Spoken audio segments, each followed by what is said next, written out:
ലോകത്തിലെ ഏറ്റവും വിചിത്രമായ വെള്ളച്ചാട്ടങ്ങളിൽ ഒന്നാണ് ബ്ലഡ് ഫാൾസ്. ഇത് അന്റാർട്ടിക്കയിലെ ടെയ്ലർ ഗ്ലേസിയറിൽ നിന്നാണ് പുറത്തേക്ക് വരുന്നത്. ഇത് കണ്ടെത്തിയത് തോമസ് ഗ്രിഫിത്ത് ടെയ്ലർ എന്ന ശാസ്ത്രജ്ഞനാണ്.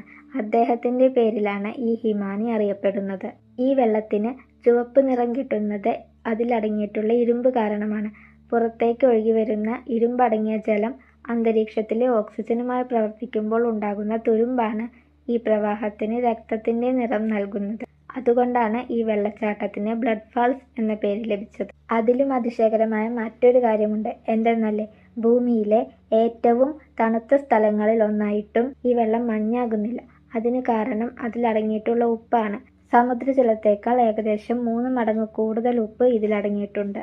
ഇതിൽ ഓക്സിജൻ ഇല്ലാതെയും ജീവിക്കാൻ കഴിയുന്ന സൂക്ഷ്മജീവികളുണ്ടെന്ന് ശാസ്ത്രജ്ഞർ കണ്ടെത്തിയിട്ടുണ്ട്. പ്രകൃതിയിലെ ഏറ്റവും അതിശയകരമായ പ്രതിഭാസങ്ങളിൽ ഒന്നാണ് ഈ രക്തവെള്ളച്ചാട്ടം.